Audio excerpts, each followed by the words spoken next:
Maaf ya. Ya, nama saya Samuel. Saya senang sekali bisa beribadah dalam bahasa Indonesia. Sebenarnya sudah lama sekali saya tidak memuji dalam bahasa Indonesia. Hari ini saya kangen sekali, saya sangat senang bisa beribadah dalam bahasa Indonesia karena saya merasa dalam bahasa Indonesia ada perasaan kebahagiaan dalam worship yang mungkin beda sama Korea atau juga Amerika Serikat. Jadi saya sangat diberkati hari ini. Jadi saya mau kasih tepuk tangan buat praise team. You guys did a really good job and I was really blessed. So terima kasih ya, terima kasih. Ya, nama saya Samuel. Saya besar di Kota Malang di Indonesia. Sejak tahun 1990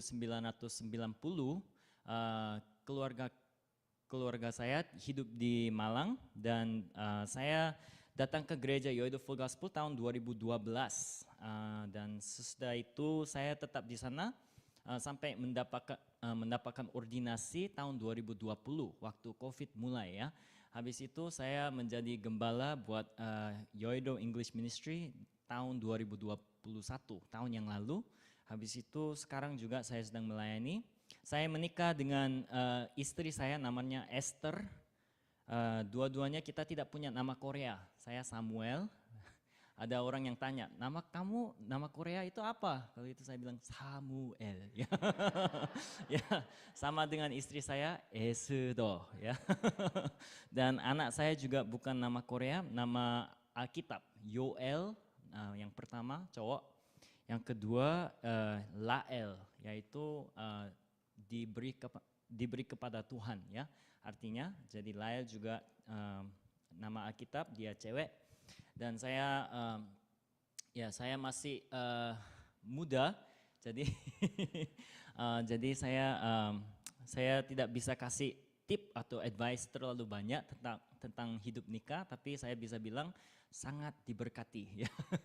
Jadi kalau ada orang yang sedang pikir apakah saya harus menikah, apakah mendapatkan anak itu stres atau senang, saya senang sekali bisa menjadi ayah dari 2 anak ya. Jadi Tuhan itu sudah memberi hal yang sangat bagus buat kita, yaitu menikah dan mempunyai keluarga, itu sangat berkat yang besar. Hari ini saya mau menyampaikan firman tentang what does this generation need? What does this generation need? Saya diberitahu bahwa gereja BIC sedang berfokus tentang Holy Spirit ya, Holy Spirit bulan ini. Jadi saya sangat senang bisa menyampaikan firman tentang Holy Spirit. Kita akan membaca dari Kisah Para Rasul 1 ayat 1 sampai 11. Kalau saudara-saudara punya Alkitab, saya mau minta membuka kepada Kisah Para Rasul 1 ayat 1 sampai 11 ya. Ini dalam bahasa Inggris, tapi saya akan baca dalam bahasa Indonesia ya. Kisah Para Rasul 1 ayat 1 sampai 11. Saya tahu ini panjang, tapi bolehkah saya minta kita baca sama-sama, bisa ya? Bisa, oke. 1, 2, 3. Hai Theophilus, dalam bukuku yang pertama, aku menulis tentang segala sesuatu yang dikerjakan dan diajarkan Yesus. Sampai pada hari ia berangkat, sebelum itu ia telah memberi perintahnya oleh Roh Kudus kepada rasul-rasul yang dipilihnya. Kepada mereka ia menunjukkan dirinya setelah penderitaannya selesai. Dan dengan banyak tanda ia membuktikan bahwa ia hidup. Sebab selama 40 hari ia berulang-ulang menampakkan diri dan berbicara kepada mereka tentang kerajaan Allah. Pada suatu hari ketika ia makan bersama-sama dengan mereka, ia melarang mereka meninggalkan Yerusalem dan menyuruh mereka tinggal di situ menantikan janji Bapa yang demikian, katanya, telah kamu dengar daripadaku, sebab Yohanes membaptis dengan air, tetapi tidak lama lagi kamu akan dibaptis dengan Roh Kudus. Maka bertanyalah mereka yang berkumpul di situ, Tuhan, maukah engkau pada masa ini memulihkan kerajaan bagi Israel? Jawabnya, engkau tidak perlu mengetahui masa dan waktu yang ditetapkan Bapa sendiri menurut kuasanya. Tapi kamu akan menerima kuasa kalau Roh Kudus turun ke atas kamu. Dan kamu akan menjadi saksiku di Yerusalem dan di seluruh Yudea dan Samaria dan sampai ke ujung bumi. Sesudah ia mengatakan demikian, terangkatlah ia disaksikan oleh mereka dan awan menutupnya dari pandangan mereka. Ketika mereka sedang menatap ke langit waktu ia naik itu, tiba-tiba berdirilah dua orang yang berpakaian putih dekat mereka dan berkata kepada mereka, "Hai orang-orang Galilea, mengapakah kamu berdiri melihat ke langit? Yesus ini yang terangkat ke surga meninggalkan kamu akan datang kembali dengan cara yang sama seperti kamu melihat dia naik ke surga." Amin. Amin. Saya mau kasih konteks buat pasal Kisah Para Rasul 1 ayat 4 sampai 5 1 sampai 11. Setelah Yesus mati, kita sudah melewat hari Paskah dan Good Friday ya. Setelah Yesus mati, dia bangkit kembali. Dan sesudah dia bangkit kembali, dia selama 40 hari dia kembali dan dia berbicara sama murid-muridnya dan dia menunjukkan tentang kerajaan Allah. Dia mengajar tentang kerajaan Allah. Waktu itu Yesus datang dan dia bilang sesuatu hal kepada murid-muridnya. Ayat 4-5 kita lihat sekali lagi, katanya, pada suatu hari ketika ia makan bersama-sama dengan mereka, ia melarang mereka meninggalkan Yerusalem dan menyuruh mereka tinggal di situ menantikan janji Bapa yang demikian katanya. Telah kamu dengar daripadaku, sebab Yohanes membaptis dengan air, tetapi tidak lama lagi kamu akan dibaptis dengan Roh Kudus. Ayat 8 dia bilang, tetapi kamu akan menerima kuasa kalau Roh Kudus turun ke atas kamu. Dan kamu akan menjadi saksiku di Yerusalem dan seluruh Yudea dan Samaria dan sampai ke ujung bumi. Jadi 40 hari sesudah Yesus bangkit kembali, Yesus bangkit dan habis itu murid-murid berkumpul di Yerusalem di satu kamar yang namanya upper room ya, Mark's upper room. Mereka di sana mereka berdoa sesuai dengan perintah Yesus dan sambil mereka berdoa apa yang terjadi? Ada suara angin yang ribut. Terus ada api ya, lidah api yang ada di atas kepala mereka. Jadi itu adalah suatu tanda bahwa Roh Kudus sudah datang dan mereka dipenuhi oleh Roh Kudus. Dan saudara-saudara, waktu itu adalah kelahiran gereja di dalam sejarah, saudara. Gereja itu dimulai kapan? Waktu Roh Kudus turun di atas murid-murid. Saudara-saudara, hari Pentakosta adalah hari di mana murid-murid itu dipenuhi oleh Roh Kudus. Dan gereja Yesus dimulaikan karena Roh Kudus turun. Dan Injil disampaikan murid-murid yang sebenarnya tidak punya kuasa atau tidak punya sesuatu yang mungkin menampilkan kuasa, mereka bisa menjadi gereja yang menaklukkan kekaisaran Roma. Itu karena apa? Itu semua karena karya Roh Kudus. Haleluya. Saudara-saudara, maaf ya, bahasa Indonesia saya agak lemah ya, agak kaku, tapi I need you guys to understand me, alright? Just please understand. But saudara-saudara, saya itu datang dari gereja Yoido Full Gospel. Sebenarnya orang tua saya itu diutus dari gereja kami pada tahun 1990. Tapi gereja kami adalah gereja yang katanya gereja yang terbesar di dunia ya. Saudara-saudara pernah ke gereja Yoido Full Gospel? Ya, pernah ya, pernah. Saya punya foto gereja Yoido Full Gospel. Gereja Yoido Full Gospel itu gereja yang terbesar. Tapi saudara, saya sebagai pastor yang ada di gereja Yoido Full Gospel, saya tahu gereja kami itu bukan menjadi gereja terbesar karena program yang paling bagus. Saya lihat tadi film yang saudara-saudara buat dari gereja Bethel Indonesia itu sangat bagus ya. Saya pikir program mungkin Bethel Indonesia itu sangat lebih canggih daripada gereja Yoido Full Gospel. Bukan programnya yang bagus. Kalau pernah masuk ke gedung main sanctuary Yoido Full Gospel, bukan gedungnya yang paling bagus juga. Kalau lihat gedungnya, mungkin pertama kali bisa pikir, wah besar sekali ya. Dari Hangang, dari Han River, wah kelihatannya keren. Tapi kalau sudah beribadah di situ minggu week after week, loh kok ada apa ya, lampu yang tidak keluar ya? Kok ada mesin yang sudah rusak ya. Semuanya kelihatan, bukan karena gedung saudara.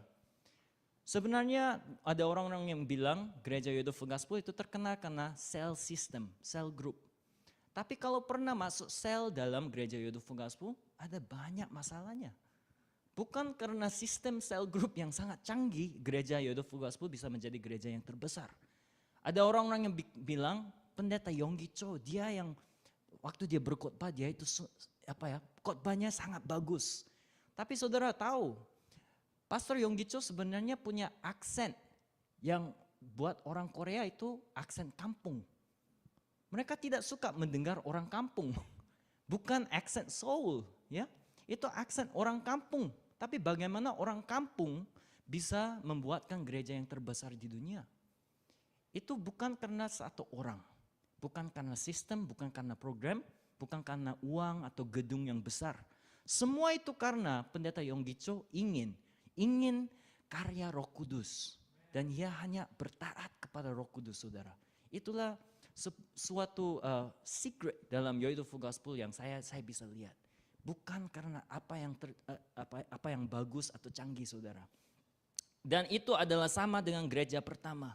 Bukan karena Petrus itu suatu murid yang luar biasa. Atau satu murid yang sangat bagus. Tapi semuanya sebenarnya orang-orang yang sangat ordinary. Tidak ada sesuatu yang spesial tentang mereka. Tapi gereja Yesus Kristus mulai karena Roh Kudus turun, saudara. Jadi kita bisa tahu, what does every generation need? Sama, saudara. Setiap generasi itu perlu Roh Kudus, saudara.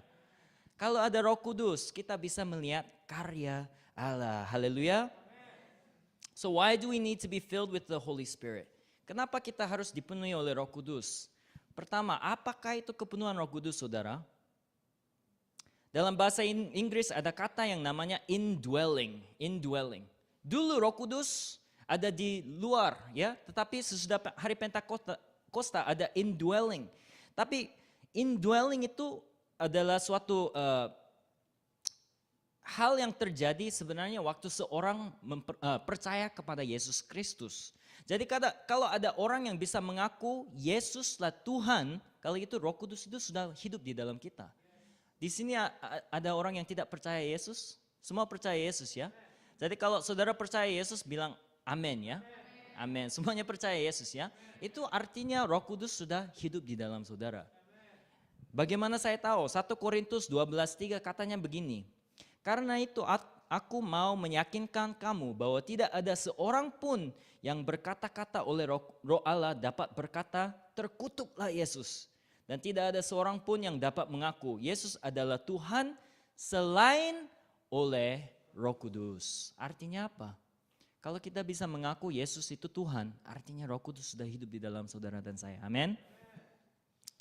Tapi Yesus dia memerintah kepada murid-murid ya. Saudara, murid-murid itu sudah mengaku bahwa Yesus itu Tuhan ya. Jadi berarti Roh Kudus sudah hidup di dalam mereka. Tapi aneh saudara, Yesus itu memerintah kepada murid-murid padahal Roh Kudus sudah hidup di dalam mereka. Dia memerintah, hey jangan tinggalkan Yerusalem sampai Roh Kudus turun.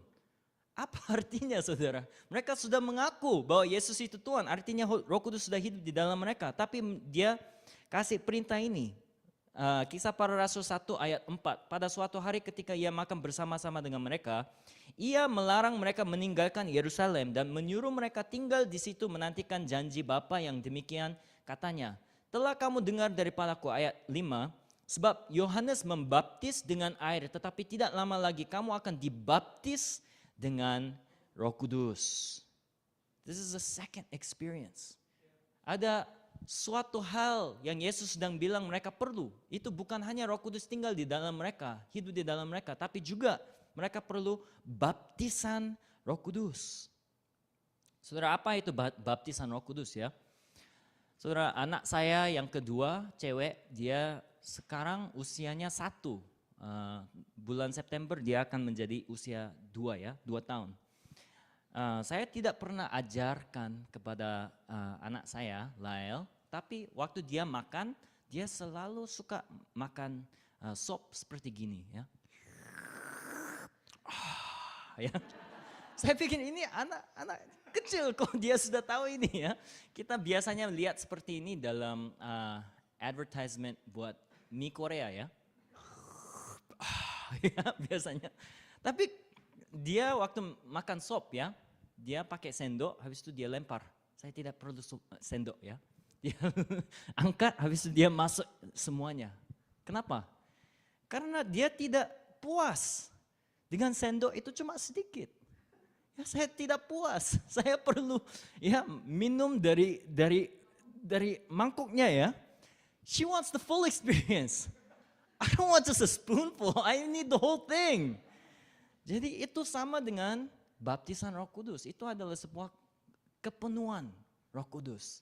Kita tidak puas dengan satu experience. Kita perlu dipenuhi. Itu yang kami rindukan saat kita ingin dipenuhi oleh Roh Kudus. Kenapa Tuhan memenuhi kita dengan Roh Kudus? Tuhan memenuhi kita dengan Roh Kudus supaya kita bisa ikut serta dalam karya Allah. Amen. God fills us with the Holy Spirit. Why? To make us participate in God's work. Roh Kudus adalah yang menyelesaikan karya Allah. Saudara-saudara, saya mau bilang dalam gereja ada satu masalah. Kalau saudara bisa dengar, ada orang yang selalu bilang, saya memberi persembahan banyak sekali kepada gereja. Saya melakukan banyak hal buat gereja. Saya selalu melayani buat gereja. Saya selalu memberi waktu saya, komitmen saya kepada gereja. Makanya gereja bisa apa? Itu masalah yang sangat besar di dalam gereja saudara. Kalau ada orang yang bilang begitu, itu adalah masalah. Kenapa? Karena gereja itu bukan melalui kekuatan, kebijakan, pengalaman manusia. Amin? Amin. Lihatlah contoh Yesus. Yesus itu memberi contoh. Dia menjadi manusia yang sempurna. Tapi di dalam Matius 3 ayat 13 sampai 17 kita mau baca sama-sama ya. Tertulis demikian. Mari kita baca sama-sama Matius 3 13 sampai 17. Saya kasih waktu ya. Matius 3 13 sampai 17. Kita baca sama-sama. Maka datanglah Yesus dari Galilea ke Yordan kepada Yohanes untuk dibaptis olehnya. Tetapi Yohanes mencegah dia, katanya, akulah yang perlu dibaptis olehmu dan engkau yang datang kepadaku. Lalu Yesus menjawab katanya kepadanya, biarlah hal itu terjadi karena demikianlah sepatutnya kita menggenapkan seluruh kehendak Allah. Dan Yohanes pun menurutinya. Sesudah dibaptis, Yesus segera keluar dari air dan pada waktu itu juga langit terbuka dan ia melihat Roh Allah seperti burung merpati turun ke atasnya. Lalu terdengarlah suara dari sorga yang mengatakan, inilah anakku yang kukasihi, kepadanyalah aku berkenan. Amin. Saudara-saudara, sebelum saat ini Yesus tidak melakukan pelayanan apapun. Sebenarnya Yesus itu adalah anak Allah. Dia itu Allah, dia punya kuasa saudara. Tapi dia tidak pernah melakukan pelayanan sampai dia dibaptis. Dan ada Roh Kudus yang turun seperti burung merpati. Dia menunggu sampai ada kepenuhan Roh Kudus. Saudara, kenapa Yesus itu harus berdoa ya? Yesus itu Allah sendiri, kenapa dia harus berdoa? Dia mau kasih contoh. Di dalam kehidupan Yesus, dia tidak pernah melakukan kuasa selain dengan kepenuhan Roh Kudus. Itu untuk memberi suatu contoh kepada kita. Bagaimana manusia itu harus melakukan karya Allah. Bukan melalui kekuatan manusia. Bukan melalui kebijakan apapun atau pengalaman. Tapi hanya oleh Roh Kudus. Amin. Saudara, makanya Yesaya 11:1-3 tertulis. Suatu tunas akan keluar dari tunggul Isai. Dan taruk yang akan tumbuh dari pangkalnya akan berbuah. Roh Tuhan akan ada padanya, roh hikmat dan pengertian, roh nasihat dan keperkasaan, roh pengenalan dan takut akan Tuhan. Ya, kesenangannya ialah takut akan Tuhan. Ia tidak akan menghakimi dengan sekilas pandang saja atau menjatuhkan keputusan menurut kata orang. Jesus didn't act on his own strength, understanding, or experience. Yesus selalu mengandalkan Roh Kudus. Padahal dia adalah Allah ya. Dia berlaku oleh kepenuhan Roh Kudus. Saudara-saudara, gereja bukan sebuah gedung. Gereja adalah tempat di mana Roh Kudus berhadir, di mana Roh Kudus bekerja. Itulah gereja. Makanya ada wanita Samaria. Dia berbicara dengan Yesus dan dia bilang, "Oh Yesus, orang-orang Yudea mereka pikir kita harus beribadah kepada Allah di bait Allah di Yerusalem. Orang Samaria pikir kita bisa menyembah menyembah Tuhan di gunung-gunung, ya. Di mana yang benar?" Tapi Yesus berkata demikian, Yohanes 4:21, kata Yesus kepadanya, "Percayalah kepadaku, hai perempuan, saatnya akan tiba bahwa kamu akan menyembah Bapa bukan di gunung ini dan bukan juga di Yerusalem." Ayat 24, Allah itu roh dan barang siapa menyembah dia harus menyembahnya dalam roh dan kebenaran. Artinya gedung gereja itu tidak penting, saudara. Tempat di mana gereja ada, itu adalah tempat di mana Roh Kudus berhadir dan bekerja. Itu adalah gereja, saudara. Kita bisa berkumpul di mana saja dan itu adalah gereja kalau Roh Kudus berhadir dan bekerja. Saudara, Roh Kudus berhadir di sini. Amin. Jadi artinya dia adalah gembala gereja. Dimanapun kita pergi, kalau ada Roh Kudus, ada gereja. Gereja adalah tempat di mana kita mengundang hadirat Roh Kudus dan dipimpin olehnya. Gereja bukan mempunyai pengajaran, fasilitas, program, apapun itu tidak penting. Tanpa Roh Kudus bukan apa-apa, saudara. Gereja tanpa Roh Kudus itu seperti awan tanpa hujan, sumur tanpa air, perapian tanpa api. Apa artinya, saudara? Kelihatannya memang bagus, tapi di dalamnya tidak ada apa yang penting, saudara. Yang penting adalah hadirat dan karya Roh Kudus. Jadi kita harus dipenuhi oleh Roh Kudus. 1 Korintus 3:16. Tidak tahukah kamu bahwa kamu adalah bait Allah dan bahwa Roh Allah diam di dalam kamu? Saudara, apa itu artinya dipenuhi, ya? Dipenuhi artinya dijamah, saudara. We give our control. Kalau kita bilang saya dipenuhi oleh Roh Kudus, artinya apa? Saya memberi semua kontrol kepada Roh Kudus. Kalau kita memberi semua kontrol kita, artinya kita bisa ikut serta dalam karya Allah. Tuhan memenuhi kita dengan Roh Kudus supaya kita bisa serta ikut dalam karya Roh Kudus. So why do we need to be filled with the Holy Spirit? God fills us with the Holy Spirit to make us participate in God's work. That's so much better than anything we can do, right? Jadi saudara, kita perlu dipenuhi oleh Roh Kudus. Tapi what is the work of the Holy Spirit? Yang kedua, apakah karya Roh Kudus, saudara? Roh Kudus datang untuk melakukan satu hal, saudara. Yaitu apa? Yohanes 15:26 tertulis begini.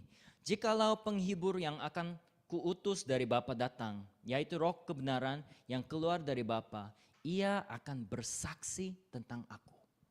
Kenapa Roh Kudus datang? Apa itu karya Roh Kudus? Itu gampang, saudara. Itu satu hal. Bersaksi tentang Yesus Kristus. Siapapun yang penuh dengan Roh Kudus, dia akan mulai bersaksi tentang Yesus, tentang Anak Allah. Jadi Kisah Para Rasul 1:8 tertulis, tetapi kamu akan menerima kuasa kalau Roh Kudus turun ke atas kamu dan kamu akan menjadi apa? Saksiku di Yerusalem dan di seluruh Yudea dan Samaria dan sampai ke ujung bumi. Roh Kudus membuat kita pikir tentang Allah, membuat kita ingin bersaksi tentang Yesus dan ikut serta dalam karya Allah. The work of the Holy Spirit is to testify about Jesus Christ. Saudara, saat kita dipenuhi oleh Roh Kudus yang bekerja. Jadi kita tidak perlu takut lagi. Ada orang yang pikir, saya tidak mampu untuk menginjil tentang Yesus Kristus. Saudara, saya sebagai pastor, saya sangat malu untuk bilang demikian, ya. Saya kadang-kadang naik taksi. Karena di gereja Korea kita ada early morning prayer. Pernah ke early morning prayer? Sebek gitu? Ada yang pernah? Dua pagi, ya, 2 pagi. Mulainya jam 4:20 ya, pagi. Tidak gampang, ya. Tapi saya tidak bisa pakai mobil karena istri saya harus membawa mereka ke Orinijip dan Yuchuan, ya. Jadi saya pakai taksi.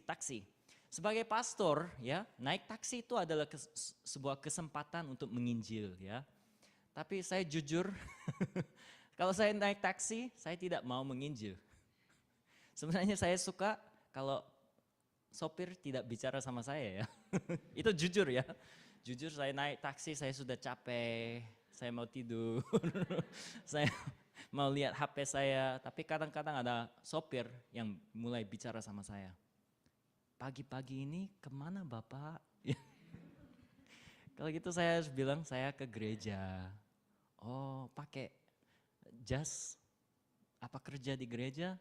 Kalau itu saya harus bilang, iya saya pendeta di gereja. Ya. Kalau saya bilang saya pendeta gereja, gimana saudara? Sopir mulai bicara tentang kehidupannya. Sebenarnya pastor, hidup saya sulit sekali. Saya berusia 70 masih sedang bekerja sopir. Kenapa? Karena tidak ada uang. Istri saya sudah meninggal 10 tahun yang lalu, saya sendirian. Anak-anak saya tidak mau kontak saya. Saya tidak punya apa-apa dalam hidup saya. Saudara, itu adalah kesempatannya, tapi saya jujur. Saya sulit sekali menginjili, saudara. Kenapa? Karena sebagai manusia, saya melihat kelemahan saya. Apakah dengan kata-kata saya bisa membuat orang ini percaya ya? Apa jawabannya saudara? Saya tidak bisa. Saya manusia tidak bisa convince ya orang ini untuk percaya kepada Yesus. Itu bukan dengan kekuatan manusia atau kebijakan manusia saudara. Itu hanya bisa terjadi oleh kuasa Roh Kudus. Amin saudara. Jadi sebenarnya dalam waktu itu saudara, kita memang bisa merasa saya tidak mampu untuk bersaksi tentang Yesus. Tapi saudara, Roh Kudus akan menarik hati kita. Saat itu kita tidak usah bingung, tidak usah bertanya apakah ini benar atau salah. Kalau Roh Kudus itu menarik, artinya kamu harus bersaksi. Ya. Jadi saudara, saya meskipun kata-kata saya tidak begitu tidak begitu bagus, saya mulai menginjil kepada sopir itu ya.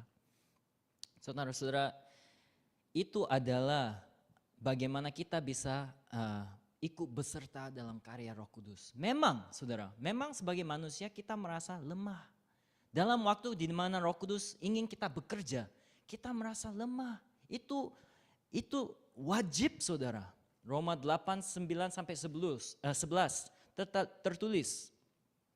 Tetapi kamu tidak hidup dalam daging, melainkan dalam roh.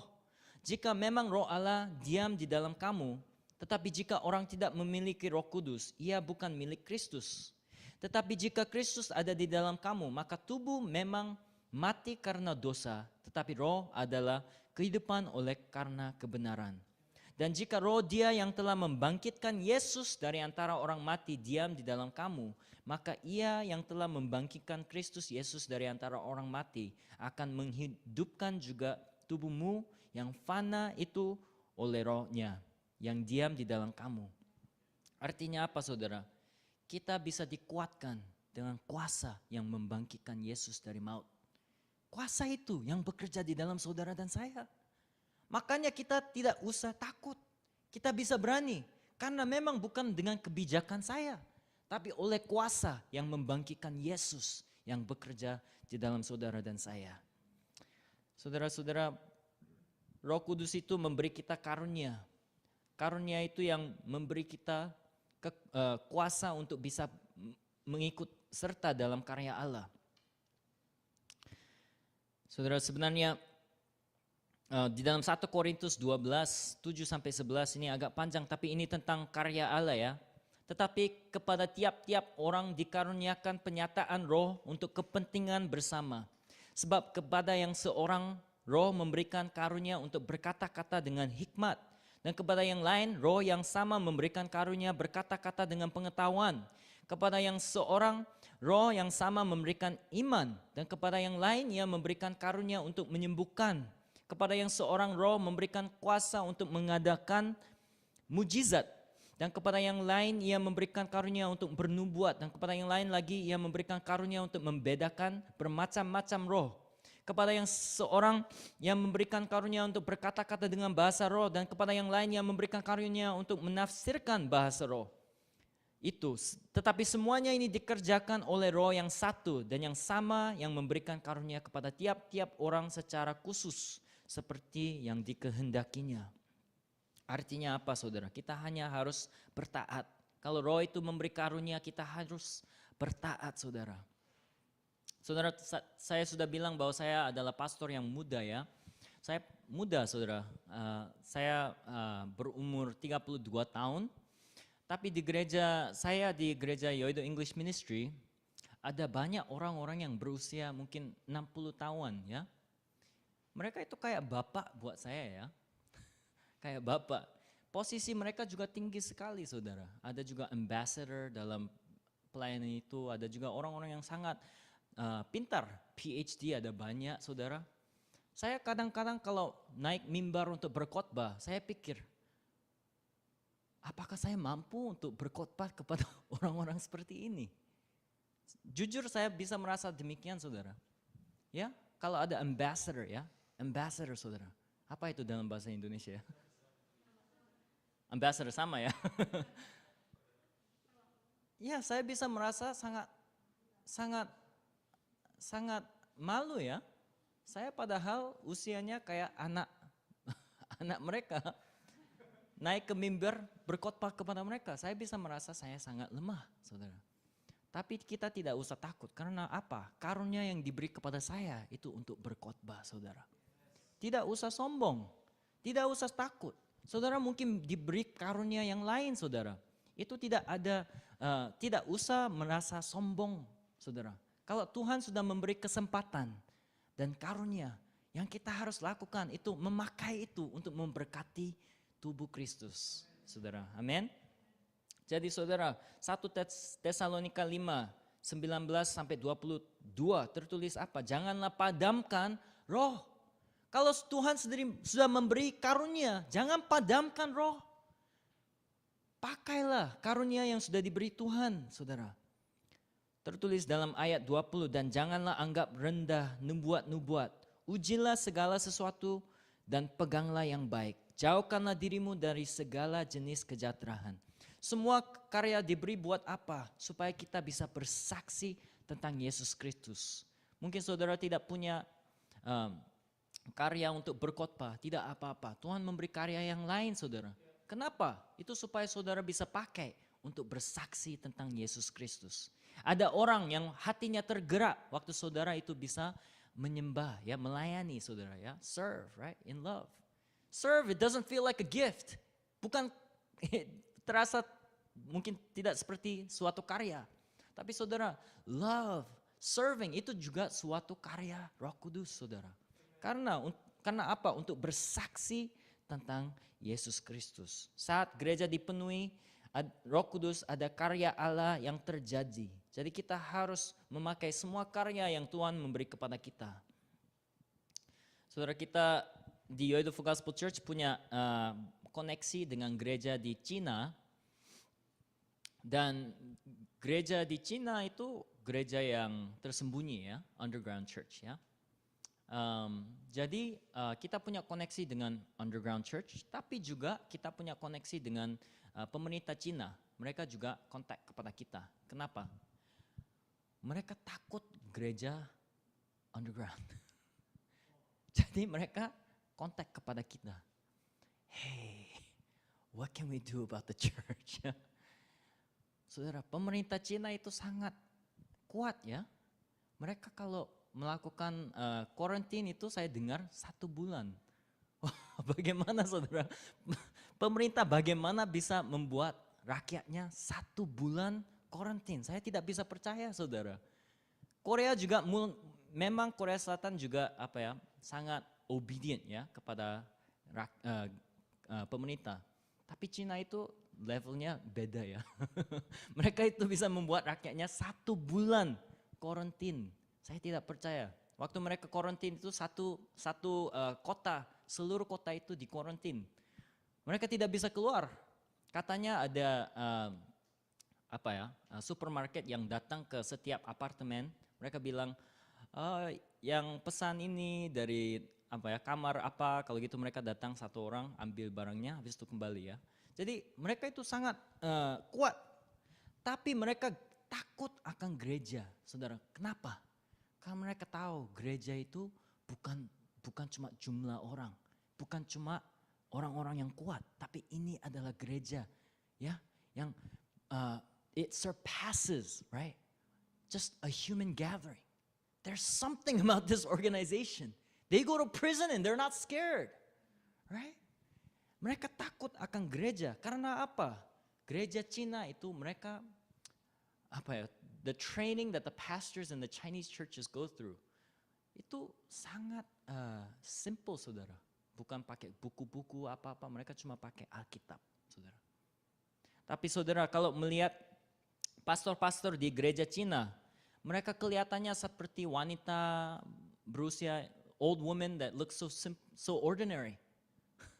Tapi kalau tanya, kamu pastor siapa? Oh, saya sedang pastor 10.000 jemaat ya. Saya pernah pergi ke penjara dan keluar ya. Kalau lihat mereka itu kelihatannya kayak ibu-ibu ya. Tapi mereka bilang, oh I got 10,000 people in my congregation. I went to prison for Christ and I came back. And I'm still doing ministry ya. Saudara-saudara, itu bukan karena wanita ini adalah seorang yang hebat ya saudara. Tapi itu karena karya Roh Kudus saudara. Jadi saudara, yang kita perlu dalam setiap generasi itu bukan suatu program yang baru atau apa-apa. Saudara, saya minta maaf ya, pesan ini sangat simple. Kita hanya perlu kepenuhan Roh Kudus saudara. Setiap generasi perlu urapan Roh Kudus yang baru. Amin saudara. So last, how can we be filled with the Holy Spirit then? Bagaimana kita bisa penuh dengan Roh Kudus? Pertama, kita harus minta untuk dipenuhi. Lukas 11, 9-12 tertulis begini. Oleh karena itu aku berkata kepadamu, mintalah maka akan diberikan kepadamu. Carilah maka kamu akan mendapat. Ketoklah maka pintu akan dibukakan bagimu. Karena setiap orang yang meminta, menerima, dan setiap orang yang mencari, mendapat, dan setiap orang yang mengetok baginya pintu dibukakan. Bapa, manakah di antara kamu jika anaknya minta ikan daripadanya akan memberikan ular kepada anaknya itu ganti ikan? Atau jika ia meminta telur akan memberikan kepada kalajengking? Jadi jika kamu yang jahat tahu memberi pemberian yang baik kepada anak-anakmu, apalagi Bapamu yang di sorga, ia akan memberikan Roh Kudus kepada mereka yang meminta kepadanya. Amin saudara. Kita harus minta, kalau gitu Bapa akan memberi. Karena sebenarnya Bapa lebih ingin memberi kepada kita daripada kita sendiri saudara. Bapa sedang tunggu untuk generasi yang minta Roh Kudus, urapan Roh Kudus yang baru saudara. Bapa yang ingin memberi kepada kita. Jadi kalau kita bilang, Bapa urapilah kami dengan Roh Kudus, dia pasti akan memberi. Yang kedua, carilah karya Roh Kudus buat hari ini. Kisah Para Rasul 16 ayat 6-10. Mereka melintasi tanah Frigia dan tanah Galatia karena Roh Kudus mencegah mereka untuk memberitakan Injil di Asia. Dan setibanya di Misia, mereka mencoba masuk ke daerah Bitinia, tetapi Roh Yesus tidak mengizinkan mereka. Setelah melintasi Misia, mereka sampai di Troas. Pada malam harinya tampaklah oleh Paulus suatu penglihatan. Ada seorang Makedonia berdiri di situ dan berseru kepadanya, katanya, menyeberanglah kemari dan tolonglah kami. Setelah Paulus melihat penglihatan itu, segeralah kami mencari kesempatan untuk berangkat ke Makedonia. Karena dari penglihatan itu kami menarik kesimpulan bahwa Allah telah memanggil kami untuk memberitakan Injil kepada orang-orang di sana. Saudara, Paulus itu kayak kami, kayak kita. Dia juga membuat rencana. Kita harus pergi ke situ. Tapi saat dia pergi, ada situasi di mana pintu tertutup. Dia coba lagi, pintu tertutup. Dia coba lagi, pintu tertutup. Tidak apa-apa saudara. Kalau kita sedang cari ya karya Allah buat generasi ini. Kalau gitu memang kita akan mengalami pintu tertutup. Tapi pada saat itu Paulus dia berdoa dan dia sedang mempunyai visi. Ada orang Makedonia yang bilang, hai datang ke sini. Tuhan selalu membuka pintu yang baru saudara. Saudara, saya tahu saudara-saudara juga 3 bulan yang lalu pindah ke gereja ini ya. Ya, saya tahu pindah gereja itu bukan hal yang gampang saudara ya. Pasti Pastor Dedi dan semuanya mengalami banyak kesulitan dan juga hari-hari yang sangat capek ya. Mungkin juga stres. Tapi saudara itu part of the process ya. Selalu saat kita cari karya Allah, kadang-kadang ada pintu yang tertutup. Tapi kita coba lagi. Kita coba lagi. Kita membuat suatu plan yang baru ya. Kalau gitu Roh Kudus, percayalah bahwa Roh Kudus He cares more about the mission than we do. Ya. He cares more about God's mission than we do. Artinya apa? Kalau kita sedang cari Roh Kudus, apa yang Roh Kudus sedang bekerja dalam generasi ini? Ya, Dia akan pimpin. Karena kita sedang cari, saudara. Jadi percayalah dan carilah karya Roh Kudus. Dia akan memimpin saudara.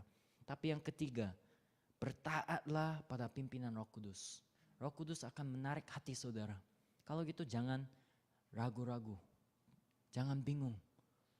Bertaatlah saudara. Mungkin Dia sedang menarik hati saudara untuk memikirkan apakah saya harus melakukan ini atau tidak ya. Mungkin ada rasa takut. Tidak apa-apa saudara. Kalau Roh Kudus menarik hati saudara, lakukan saja. Bertaatlah. Kalau gitu saudara akan dipenuhi Roh Kudus dan Dia akan bekerja. Saudara-saudara, Roh Kudus datang supaya kita bisa ikut serta dalam karya Allah. Setiap generasi Allah sedang melakukan sesuatu dalam generasi itu. Itu memang kelihatannya bukan seperti sama dengan generasi yang sebelumnya. Tapi saudara, setiap generasi Tuhan sedang melakukan sesuatu yang baru. Tuhan sedang bekerja. Dan saudara-saudara kita harus dipenuhi oleh Roh Kudus. Supaya kita bisa ikut serta dalam karya Allah untuk bersaksi Yesus Kristus kepada generasi yang baru saudara. Yesus Kristus Dia datang ke dunia, habis itu Dia naik ke samping Allah Bapa, tetapi sekarang juga Dia sedang beserta melalui Roh Kudus. Dan Roh Kudus itu sedang hidup di dalam saudara-saudara saya, dan Dia sedang memenuhi kita. Dan dalam generasi ini, kita perlu Roh Kudus lagi saudara. Kita harus minta, kita harus cari, dan kita harus bertaat saudara. Saudara, kalau kita lihat burung ya, burung itu bukan terbang karena sayapnya ya, tapi dia bisa tahu cara untuk pakai angin saudara. Sebenarnya kita juga tidak perlu pakai kekuatan dan kebijakan kita. Setiap generasi kita hanya harus tanya, angin itu sedang tiup kemana ya? Sekarang angin sedang tiup kemana? Angin sedang, what is the direction of the wind? Where is it blowing? Kita hanya harus naik angin itu saudara. Setiap generasi kita harus tahu, Roh Kudus sedang melakukan apa. Sekarang saya sangat bersyukur COVID di Korea sudah hampir selesai. Di dunia juga saya pikir COVID sudah banyak lewat ya saudara. Artinya sekarang juga ada suatu tiupan angin Roh Kudus yang baru saudara. Berarti kita harus tanya sekarang karena pintunya sudah terbuka, apa yang kita harus lakukan Holy Spirit. Kalau gitu Roh Kudus akan memimpin kita saudara.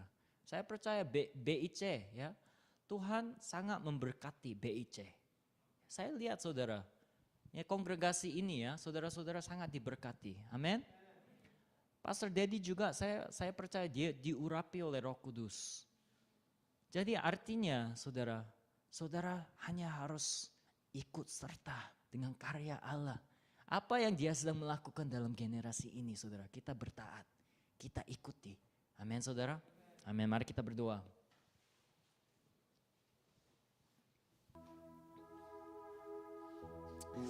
Father God, we just want to thank you so much for your grace, Father God.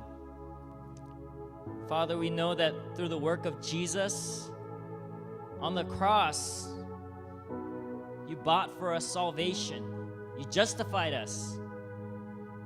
And then you give us your Holy Spirit to live inside of us and to fill us. So Lord, Holy Spirit, we acknowledge you. This day right now, we acknowledge you, Holy Spirit. We invite you and we welcome you. And we say, Lord, Holy Spirit, come into our lives. We ask you to fill us. Be the Lord of this assembly.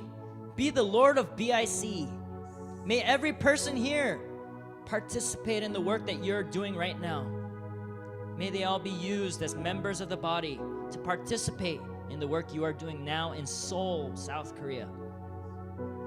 Father God, we ask right now, Lord, that you tug at the hearts of every person in this room, no matter what they are going through, in their relationships, begin to tug at their hearts, Holy Spirit. Lord, in the decisions that they have to make now, Holy Spirit, tug at their hearts. In every opportunity to share the gospel of Jesus Christ, tug at their hearts. And Lord, use them. Empower them with your gifts. And may you use them, Lord. Father God, we simply want to participate in the work you're doing in this generation. So Lord, may you lead us, lead this congregation, Lord. We thank you. We pray this in Jesus' name. Amen. Sekarang saya mau berdoa buat mungkin saudara-saudara punya keluhan atau kesakitan, maybe you're sick. Taruh tangan di tempat yang saudara sakit. Saya mau berdoa buat saudara ya. Kalau saudara tahu seseorang yang sakit juga, bisa taruh tangan di tempat yang sakit. Mungkin ada orang yang mempunyai depresi, ya depres, taruh tangan di atas. Semua orang taruh tangan di atas dada dan kita berdoa sama-sama ya. Tuhan adalah penyembuh saudara. Tuhan adalah penyembuh dan Dia yang menciptakan kita. Jadi Dia bisa membebaskan kita juga. Mari kita berdoa. Father God, right now, in obedience to your teaching in Scripture, we pray for healing. And right now, there are people right now that have laid their hands in faith, Father God, knowing that you can heal them. Father, look at the faith that they have as they place their hands on their bodies. It doesn't matter how many years they've been sick. Doesn't matter how many years they've carried this condition. Doesn't matter how long they've lived with this condition. Now is the time that you are healing your people. Father God, there are people that are suffering through depression, Lord, suffering with addictions, Lord, suffering with thoughts of suicide, Lord, but you're freeing them this day. And so now, in the mighty name of Jesus, I proclaim, body be healed in Jesus' name. Be healed in Jesus' name. Every sickness, every condition of the body, I drive you out. Get out of that body in Jesus' name. Father God, we also reject every work of Satan. We reject every evil spirit, every work of Satan to influence our life, influence the lives of our family members, our workplace. Lord, we reject and we rebuke and we drive out. Get out, evil spirits. Get out in Jesus' name and never return. We command in the mighty name of Jesus, you are broken, and we drive you out in Jesus' name. Get out. Father God, there are people that are praying for the salvation of a friend or a family member. We don't have the wisdom, we don't have the power, but you are working on our behalf. So now we ask that you bless every word that comes out of our mouth. Bless every action that we take. And Lord, may you witness, Lord, to these people, Lord, through our lips, through our life, Father God. So we commit them into your hands, and we thank you. Lastly, we pray for people that need provision, Father God. Some people are in need right now financially, Lord. They're in need in different areas. They are looking for a job, Father God. They're looking for a place to live, Father God. May you open a door for them, Father. May you open a door and provide for them, Father God. So, Father, we thank you so much, Lord, in advance. We give you all of the glory. And we confess today that you are blessing us, that you are setting us free, Father. We thank you, we glorify you, and we pray that all of this in Jesus' name. Amen. Amen. Let's give all the glory to God. Mari kita bertepuk tangan buat Tuhan.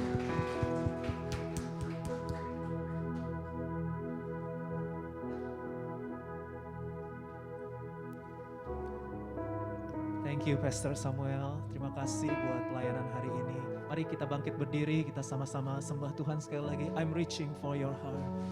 I'm reaching for your heart. You hold my life in your hands, drawing me closer to you.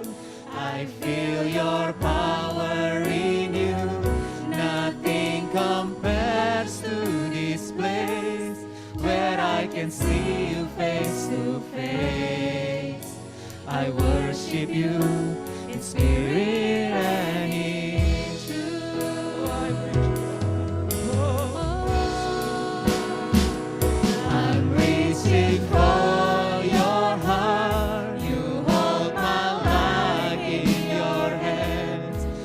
drawing me closer to you. I feel your power in you. Nothing compares to this place where I can see you face to face.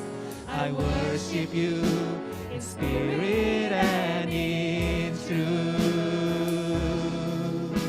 I worship you in spirit and in truth. I worship you in spirit and in truth. Terima kasih Tuhan buat hamba-Mu Pastor Samuel Han yang sudah melayani kebenaran firman Tuhan, memberi hidupnya kesaksian bagaimana pekerjaan Roh Kudus nyata dalam hidup hamba-Mu dalam ministry. Tuhan, kami percaya Allah Roh Kudus juga sedang berkarya kepada setiap kami. Dan hari-hari ini kami melihat banyak terobosan-terobosan yang sedang Tuhan kerjakan dalam hidup kami, bahwa hidup kami tidak pernah sama lagi. Hari ini kami terima kuasa perubahan hidup. Kami terima kuasa kesembuhan, kuasa pemulihan, kuasa untuk kami menjadi saksi Yesus bagi keluarga kami, bagi teman-teman, orang-orang yang ada di sekitar kami. Terima kasih Tuhan, berkati hamba-Mu, istri dan kedua anaknya, juga penggembalaannya di Yoido English Ministry berlimpah-limpah. Kasih karunia Tuhan nyata. Terima kasih buat hari ini. Kami bersuka cita oleh karena Roh Kudus hadir memenuhi kami semua. Dan biarlah umat-Mu terus datang dengan penuh kerinduan hati yang lapar dan haus. Bukan hanya hari ini tapi setiap hari ya Tuhan. Setiap hari dimanapun kami berada, kami lapar haus akan Roh Kudus. Ambil alih Tuhan, ambil kendali Tuhan atas seluruh hidup kami. Terima kasih ya Roh Kudus, kami akan melihat hari-hari ini menjadi hari-hari yang penuh dengan kegirangan. Karena kami akan menikmati pengalaman-pengalaman yang baru, yang dinamis bersama dengan Roh Kudus. Terima kasih Tuhan, dan sebentar kami pulang, kami rindu terima berkat dari Tuhan. Mari buka hati, tengadakan kedua belah tangan saudara dan terimalah berkat Allah kita. Tuhan memberkati engkau dan melindungi engkau. Tuhan menyinari engkau dengan wajahnya dan memberi engkau kasih karunia. Tuhan menghadapkan wajahnya kepadamu dan memberi engkau damai sejahtera. Pulanglah, kasihilah Tuhan Allahmu dengan segenap hati, jiwa, kekuatan, dan akal budimu. Dan kasihilah sesamamu manusia seperti engkau mengasihi dirimu sendiri. Mulai dari sekarang sampai Maranatha, datanglah ya Tuhan Yesus, kami semua mengasihimu. Dalam nama Yesus, semua yang rindu dipenuhi Roh Kudus setiap hari sama-sama katakan amin. Tepuk tangan yang meriah buat Tuhan.